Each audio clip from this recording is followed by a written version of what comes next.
सीधी सी बात है, दो शब्दों में, भगत सिंह का मैं फॉलोवर हूँ। मैं गांधीवादी नहीं हूँ, मैं भगत सिंह का फॉलोवर हूँ। तो हमारे जो राय है थोड़ी अलग, आपको मेरी बातें बुरा भी लगेगी, लेकिन हमारे बाप दादा को कोई अगर आतंकवादी बोलेगा उसको छोड़ा नहीं जाएगा। आप पेशे से क्या हैं? डॉक्टर हूँ सर, वैसे किसान। क्यों हम हमारा गणतंत्र दिवस नहीं है क्या? हम कोई इंसान नहीं है क्या? या किसान यूनियन या जो भी किसान है वो अपना मना नहीं, 26 जनवरी नहीं मना सकता? हम मना रहे हैं, हम पर जो साधन है हम उनसे मनाएंगे। हम पर ट्रैक्टर ही रहता है, हम ट्रैक्टर से ही मनाएंगे अपने से।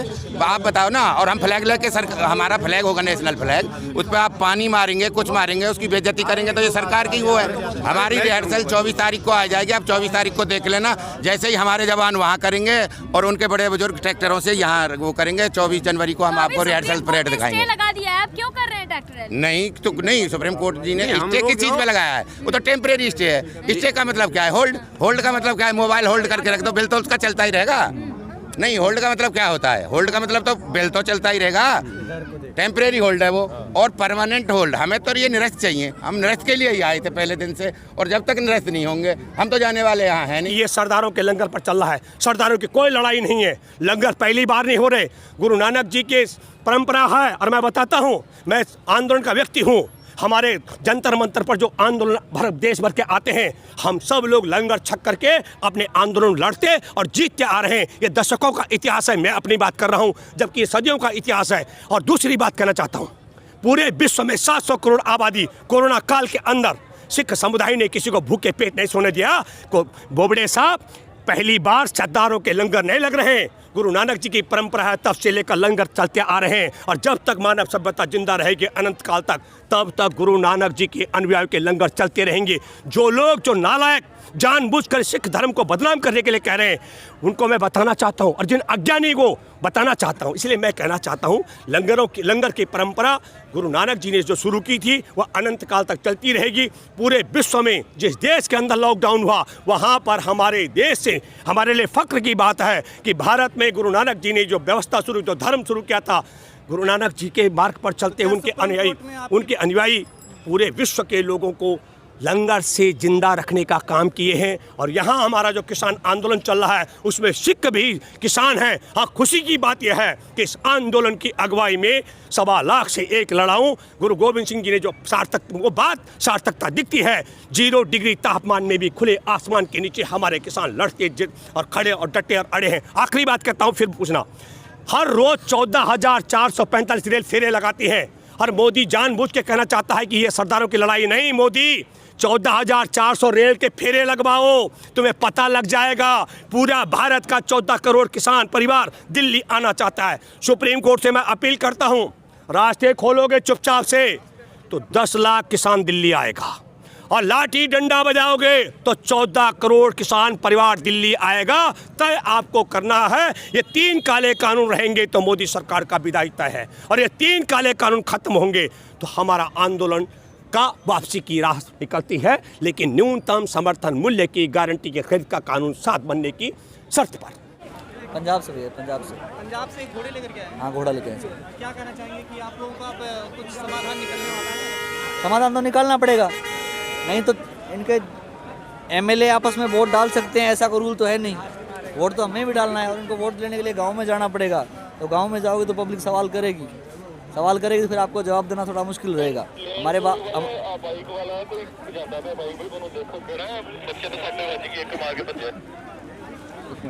कौन सी साइड से आ रहा है? पुल के नीचे तो मैं खड़ा हूँ। इतने दिनों इतनी वार्ताएं हो चुकी है, कोई सोल्यूशन निकला नहीं है। और आज कृषि मंत्री का जो बयान आया है कि हल तो कमेटी से निकलेगा, तो उनका मेरे को नहीं लगता कि बात जिसमें कुछ खास होने वाला है। तो क्या 26 जनवरी को लेकर कोई तैयारी आप? फुल तैयारी सर। क्या तैयारियां? घोड़े भी आएंगे, ट्रैक्टर चलेंगे, गाड़ियाँ चलेंगी।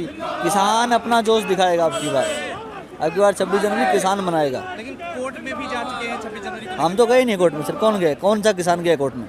अगर कोई सुप्रीम कोर्ट आदेश करती है कि 26 जनवरी आदेश करें, हम जाएंगे ना। हमने आज तक कोई सुप्रीम कोर्ट से मदद नहीं मांगी है। आदेश करेगी तो अगर वो आदेश सही हुआ तो माना जाएगा, क्यों नहीं माना जाएगा। अगर कमेटी ऐसे लोगों की बनानी है जिन्होंने सरकार की बात ही माननी है, तो फिर ऐसी कमेटी का क्या फ़ायदा? ऐसे फिर कानून तो लगा ही हुआ है। दूसरी सबसे बड़ी बात, मान लीजिए अगर कानून रह भी जाते हैं तो क्या इन बड़ी कंपनियों को पता नहीं है कि कानून लागू कैसे होंगे? क्या ये बना पाएंगी हर गाँव में अलग से मंडियाँ?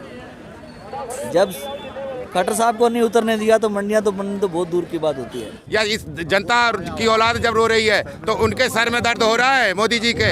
अरे ठीक है, उनके सर में दर्द, जो भी सर में दर्द है वो धीरे धीरे रुक जाओ। हेमा मालिनी जी की आप पूछ रहे थे, अब फिर दोबारा से गेहूं की कटाई की होनी है, दोबारा से आएंगी।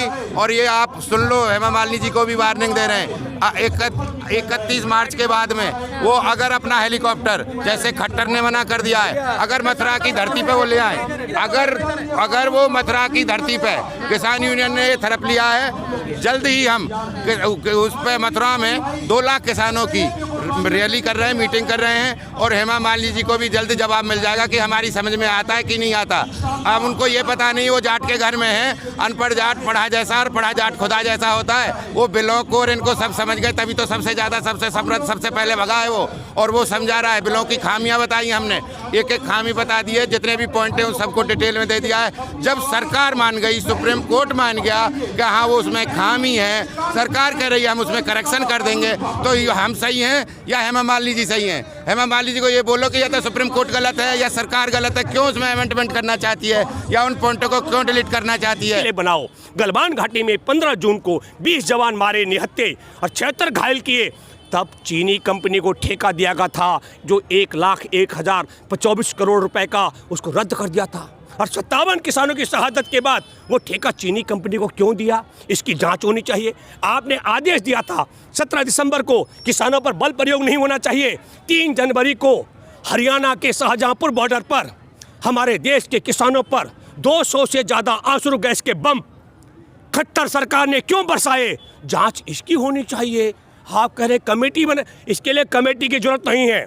बोबड़े साहब, मैं आपसे आग्रह करता हूँ, आपसे अपील करता हूँ, हमारे देश में 3 काले कानून हैं, इन्हें खारिज कराने का आदेश दीजिए नरेंद्र मोदी को। विश्व की अंतर्राष्ट्रीय स्तर के संस्थान का रिपोर्ट है 45 लाख करोड़ का नुकसान न्यूनतम समर्थन मूल्य पर की कीमत न मिलने के कारण हमारे देश के किसानों को 10 साल में नुकसान हो चुका है। न्यूनतम समर्थन मूल्य की गारंटी का पर खरीद का कानून बनना चाहिए। एक छोटा उदाहरण बोबड़े साहब, पंजाब के में न्यूनतम समर्थन मूल्य की गारंटी पर 1850 रुपये मक्का बिकती है, और बिहार में इसी भाजपा गठबंधन की सरकार ने 2006 से मंडी व्यवस्था खत्म कर दी, वहाँ मक्का 800 में बिकती है। 1 क्विंटल मक्का पर 1050 का नुकसान हमारे देश के किसानों को होता है। कमेटी इसके लिए बननी चाहिए, इसके लिए कमेटी मत बनाओ। रोक की मांग ही नहीं की, हम कह रहे हैं संवैधानिक है, गलत है, ये कानून बने नहीं सकते। और कब बने, इसकी जांच बननी चाहिए। जब कोरोना काल में देश पर पूरी अदालतों पर ताले लगे हुए थे, जज अपने घरों में कैद थे, सरकार लोहे के पिंजरे में कैद थी, उद्योगों पर ताले थे, व्यापार पर ताले थे, रेल पर ताले थे, जहाजों पर ताले थे, बैंकों पर ताले थे। बोबड़े साहब, तब भी आपके घर में आप जिंदा रहे, ये देश जिंदा रहा हमारे देश के किसानों की उपज से, हमारे देश के अन्न से। मैं आखिरी बात करना चाहता हूँ बोबड़े साहब, हमारे किसानों का योगदान बताता हूँ। हमारे देश में 100% लोगों के लिए खाद्यान्न पैदा करती है, 100 में 70% उद्योग कृषि उपज पर निर्भर है, 100 में 85% दुकानें, पान की दुकान से लेकर 7 तरह ढाबा, होटल जो कहते हैं, तमाम व्यावसायिक गतिविधियां 85% कृषि उपज और उससे बने सामान पर निर्भर है। और हमारे देश में जल से लेकर वायु मार्ग तक और रेल से लेकर सड़क मार्ग पर चलने वाला माल ढोने वाला जो वाहन है 65% से ज़्यादा कृषि उपज और उससे बने सामान पर निर्भर है। और रोजगार का योगदान भी हमारे देश में कृषि का सबसे ज़्यादा है। तो सबसे ज़्यादा 100% लोगों को खाद्यान्न देने वाले, सबसे ज़्यादा लोगों को रोजगार देने वाले, ट्रांसपोर्ट व्यवस्था का सबसे बड़ा कारोबार चलाने के लिए, व्यापारिक कारोबार चलाने के लिए जो खेती किसानी की उपज है, उनके लिए मैं फिर कहना चाहता हूँ बोबड़े साहब, हमारे देश में खेती किसानी का माल ढोने वाले ट्रांसपोर्टर धनवान, हमारे देश में खेती किसानी के उपज से चलने वाले उद्योग धनवान, हमारे देश में खेती किसानी के उपज से बने सामान का व्यापार करने वाले धनवान, और हमारे देश के किसान कंगाल। ये व्यवस्था पर जांच होने के लिए कमेटी बननी चाहिए। क्या सुप्रीम कोर्ट में आपकी आस्था नहीं बची है या आप चुनौती? नहीं, सुप्रीम कोर्ट हम गए नहीं। अगर सुप्रीम कोर्ट जाना होता तो ये खुले आसमान के नीचे लाखों किसान, दूध मुहे बच्चे से लेकर 90 साल का वृद्ध, ऐसे ही खुले आसमान के नीचे कुर्बानियां देते हुए, देखिए मैं आपको बताता हूँ, आस्था नहीं, हमारा मार्ग है गांधी जी का अहिंसा के मार्ग पर आगे बढ़ते हुए, और शहीद आजम भगत सिंह, अशफाक उल्लाह खां, समझ रहे, इन सब के तरीके से जीवन को बलिदान करने के संकल्प के साथ हमारे देश के किसान दिल्ली की तरफ बढ़ रहे हैं। ये रास्ते हमने नहीं ब्लॉक किए, किसानों ने। ये रास्ते देखिए आप, पुलिस ने बंद करके तमाम देखिए आप पुलिस के बैरिकेड्स लगे हुए हैं।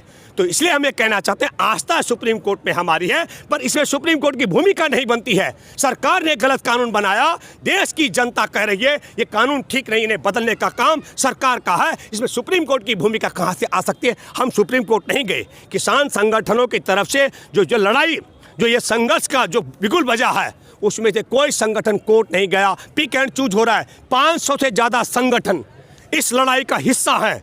आप चुन चुन करके लोग 8 लोगों को नोटिस भेज दिया आपने, 8 संगठनों को नोटिस भेजे, फिर कह रहे हैं 32 को और भेजेंगे। ये पिक एंड चूज नहीं होना चाहिए। कमेटी की मांग हमारी नहीं है।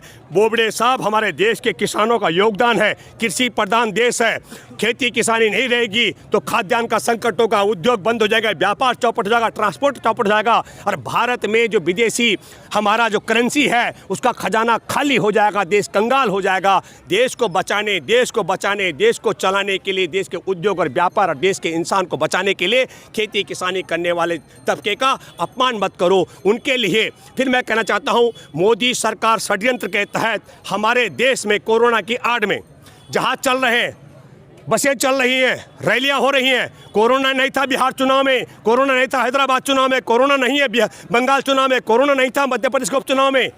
मैं कहना चाह रहा हूँ, ये रंगा बिल्ला के थैले में कोरोना रखा हुआ है। ये कोरोना का भय दिखाना बंद करो। कोरोना के आड़ में आपने जहाज़ों को तबाह किया, रेलवे को तबाह किया, उद्योगों को तबाह किया, व्यापार को तबाह किया, होटल इंडस्ट्री को तबाह किया। अब आप खेती किसानी और हमारे देश के खाद्यान्न को बहुराष्ट्रीय राष्ट्रीय कंपनियों के गिरवी रखने जा रहे हो। ये षड्यंत्र हमको मंजूर नहीं है। खबरों में बने रहने के लिए फोरम 4 को सब्सक्राइब करें और नोटिफिकेशन पाने के लिए बेल आइकन दबाएं।